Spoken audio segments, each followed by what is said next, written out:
So first of all, let me just say thank you to the company for sending these to me. This is called Dot A Lot. I'm gonna give you my review on this and just kind of show you what's inside. First of all, these are for ages 3 to 7, but I do think you could do a little younger and a little older. It's just a little toy for your child or grandchild to kind of interact with the boards I'm gonna show you. That is very cute. This does come with 3,000 stickers, every color, and there's even been there's design stickers.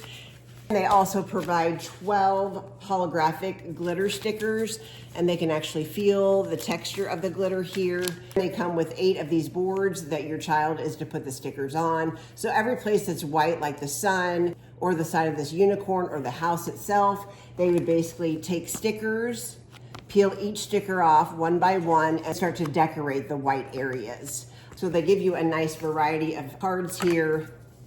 I could definitely see taking this to a restaurant, so your child could be doing this instead of maybe on a screen or even in the car to work on something like this. But definitely love this, love the packaging. I love the idea of it. So if you're looking for an activity for your child or grandchild, I definitely recommend this. Everything seems like really good quality, and I think all ages are gonna love this.